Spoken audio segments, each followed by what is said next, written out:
अब एक बात सावधानी से सुनिएगा। शायद शिव महापुराण के माध्यम से अभी तक ये बात सामने नहीं आई, पर शिव पंचायत कथा में आ रही है। तो सावधानी से सुनना। एक प्रश्न हमारे भीतर खड़ा होता है, जब हम सूर्य नारायण भगवान को अर्घ देते हैं, जल चढ़ाते हैं, तो वो जल पृथ्वी पर जब गिरता है तो उसके छींटे हमारे शरीर पर लगते हैं। क्या वो ठीक है? क्या वो श्रेष्ठ है? तो शिव महापुराण की कथा कहती है, जब हम सूर्य को अर्घ देते हैं, सूर्य को जल चढ़ाते हैं, वो पानी जब पृथ्वी पर गिरता है, उसके छींटे हमारे शरीर पर लगते हैं, तो वो श्रेष्ठता का भाव निर्मित करते हैं। वो गलत नहीं हो सकता। कारण अब वो भी समझ लीजिए।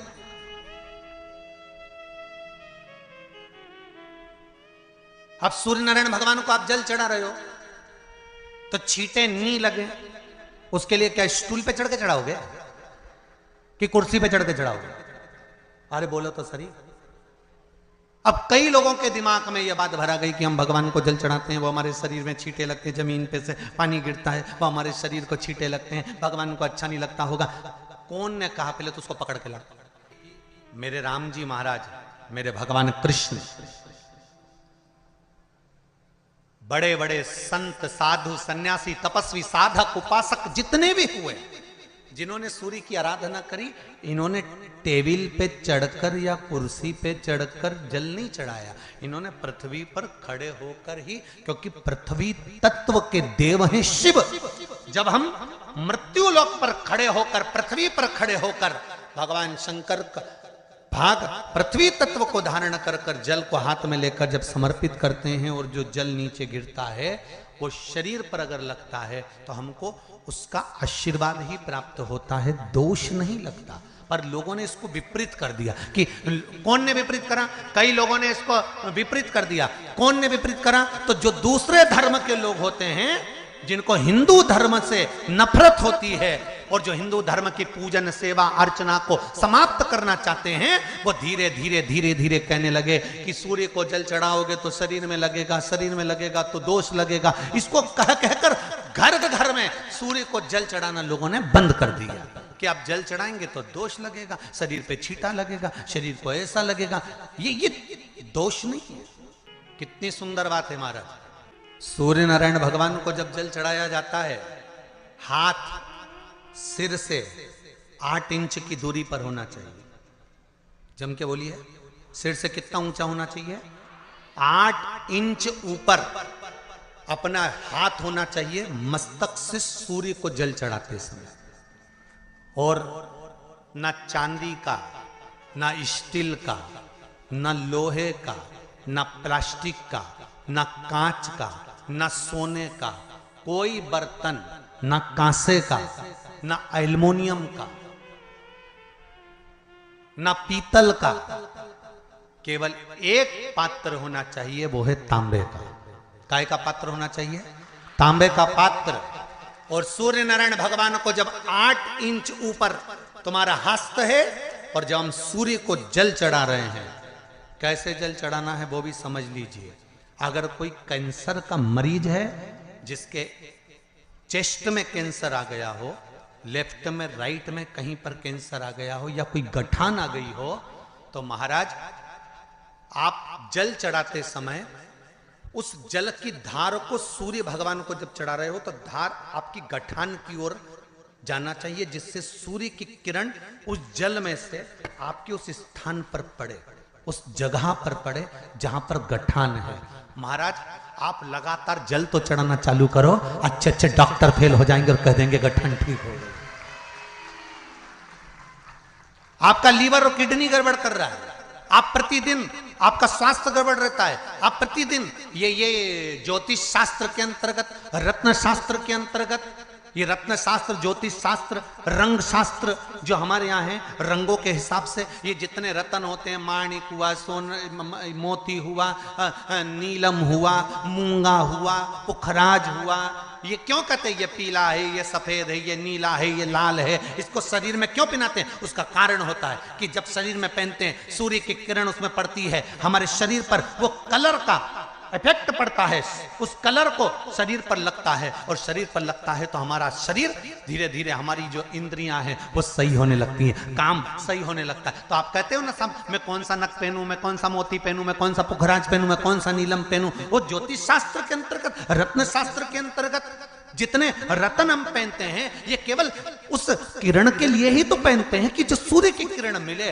उस किरण का प्रभाव हमारे शरीर पर पड़े। तो इन सबसे अच्छा है कि सुबह शंकर भगवान का नाम लो, तांबा का लोटा में जल भरो, 8 इंच ऊपर सिर से हाथ होना चाहिए, और सूर्य नारायण भगवान का दर्शन साधारण नहीं, जो जल तुम चढ़ा रहे हो वो जल की जो धार आ रही है उसमें सूर्य का दर्शन होना चाहिए, तो कैंसर की बीमारी कभी नहीं हो सकती।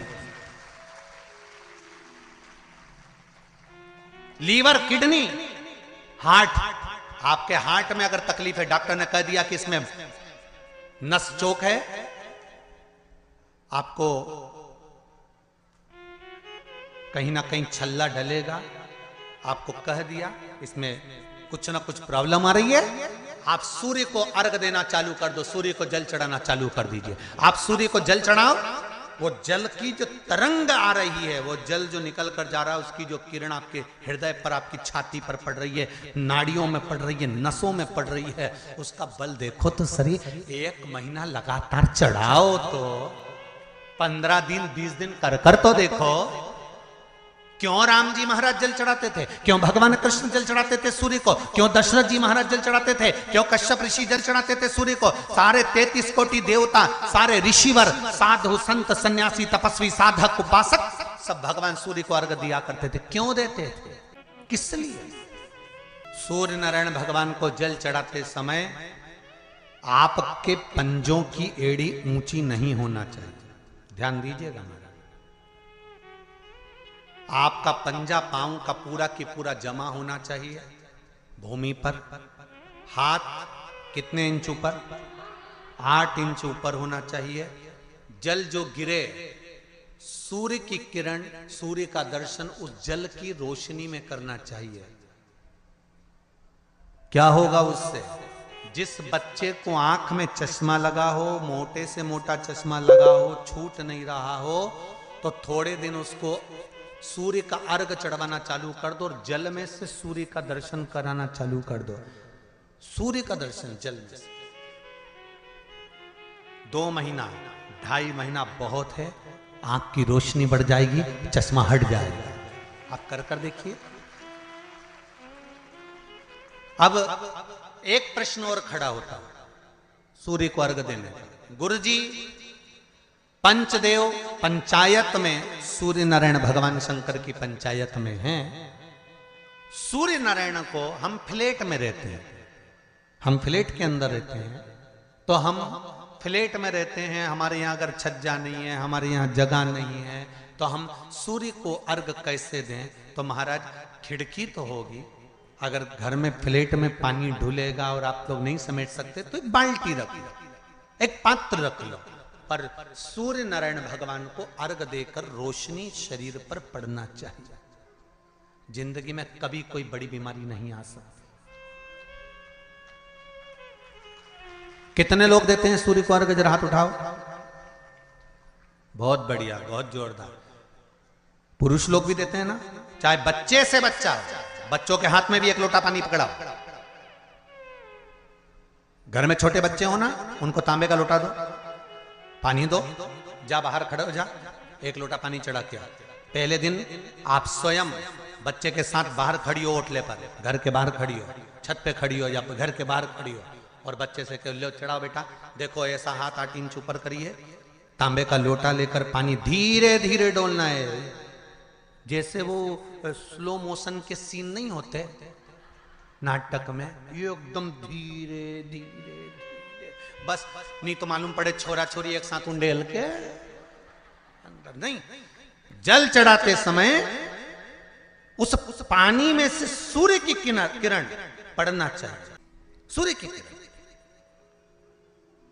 एक बात और कहना चाहूंगा, अगर आप लोग स्वीकार करेंगे तो, अगर कहीं आपको लगता हो कि बच्चा पढ़ने में कमजोर है, विद्या में कमजोर है, रिजल्ट अच्छा नहीं आ रहा, पढ़ने में कमजोर है, वो पढ़े अपनी जगह पढ़े, वो कार्य करे अपनी जगह करे, मेहनत करे अपनी जगह करे।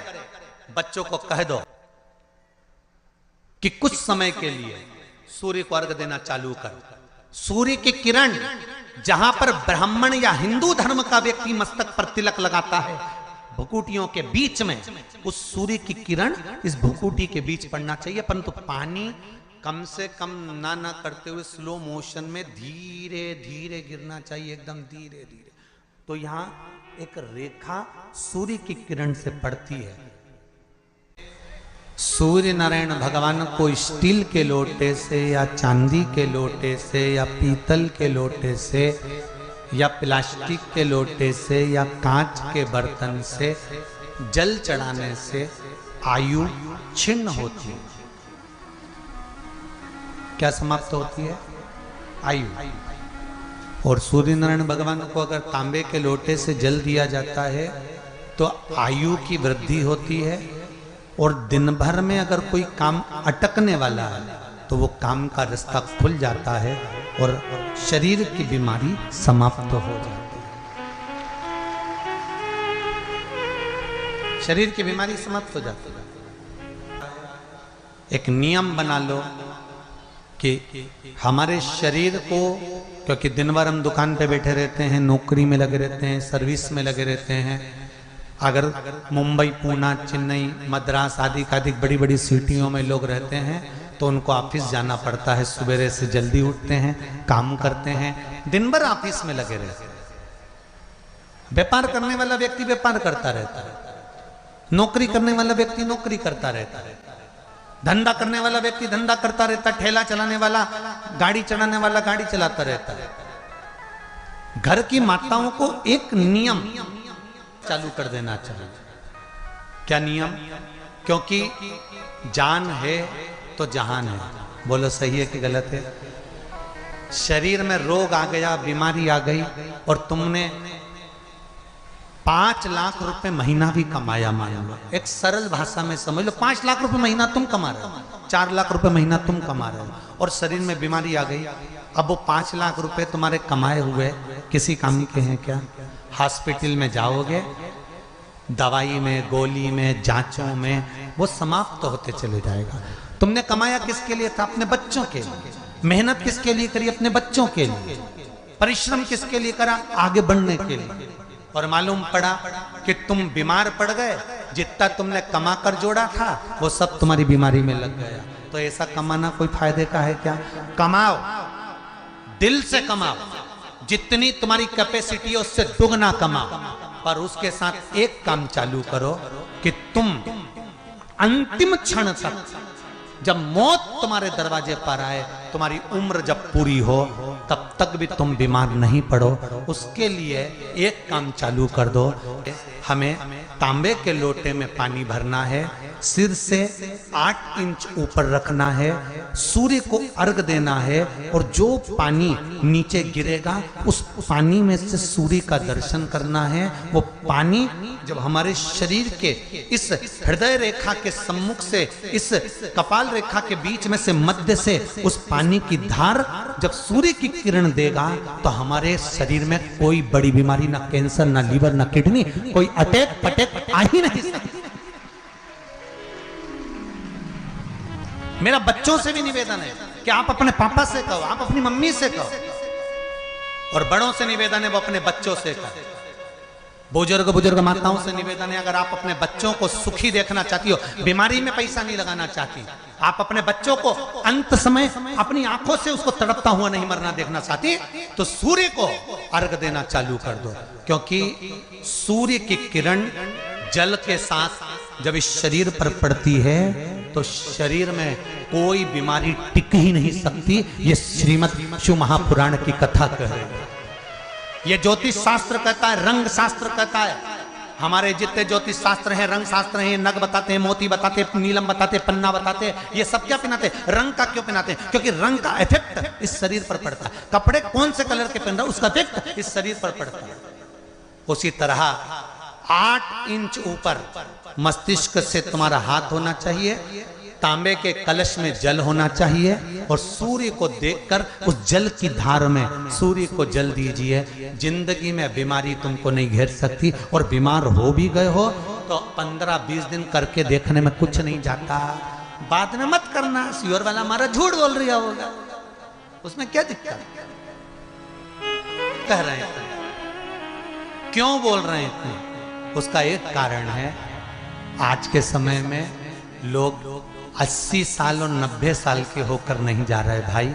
आज के समय में लोग अटैक आता है, बीमारी आती है, कैंसर हो गया, शुगर हो गई, बीपी हो गया, 60, 70, 75, 55, 40 में लोगों के प्राण छूट जा रहे हैं।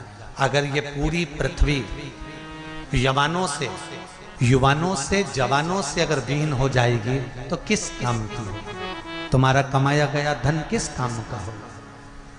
कौन कौन ले रहा है नियम? आज से नियम बना लो, एक तांबे का लोटा जल सूर्य नारायण को अर्घ देना है हमको प्रतिदिन। घर का चाहे छोटा हो चाहे बड़ा हो, जिस बच्चे को रोज बुखार आता हो, निमोनिया हो रहा हो, जिसका लीवर किडनी डैमेज हो गया हो, वो नियम बना लो, 15 दिन के अंदर 20 दिन के अंदर डायलिसिस में अंतर आ जाएगा तुम्हारे। तुम कर तो देखो, इस प्रभाव करे। बनाओ नियम। जिस नारी को रजो धर्म से जुड़ी हुई या गर्भाशय से जुड़ी हुई कोई बीमारी हो गई हो, वो नारी भी सूर्य को जब अर्घ दे तो उस जल को बिल्कुल स्लो एकदम धीरे धीरे गिरा, एकदम धीमा धीमा, जल्दी जल्दी पानी उंडेल के मत आना। सूर्य देवता को अर्घ देना। हो सकता है तुम लोग इसलिए भी नहीं दो कि लोग हंसेंगे, शर्म करेंगे। तो दुनिया हंसे, जब हॉस्पिटल में पड़े रहोगे तब नहीं हंसेंगे कि कमा कमा के मर गया, ले यहीं छोड़ दिया। जब भी तो लोग हंसेंगे। तो उससे अच्छा है दुनिया आग लगे बस्ती में। अरे अच्छे से बोलो जरा, आग लगे बस्ती में, अपन रहो मस्ती में। और एक निवेदन हो रहे, जो ये बात कही है इसकी क्लिपिंग आप काट लेना और सारे के व्हाट्सएप पे भेज देना। एक लोटा तांबे का जल सूर्य नारायण को देना है इस शरीर के लिए, क्योंकि हमने परिवार के लिए बहुत करा, अब अपने लिए करना है। कोई पैसा लग रहा है? नहीं, बोलते जाओ। सियोर वाले महाराज ने तुमसे धन मांगा? नहीं। पैसा मांगा? नहीं। इसमें तुम्हारे अगर प्राण बचेंगे तो सियोर वाले महाराज का कोई भला होगा? नहीं। भला किसका होगा? तुम्हारी पत्नी का सौभाग्य अमर होगा, तुम्हारे बच्चों का पिता उनके सामने होगा और माँ उसके सामने होगी। तुम्हारे लिए करना, या हमारे को कुछ नहीं चाहिए, तुम तो तुम्हारे लिए करो।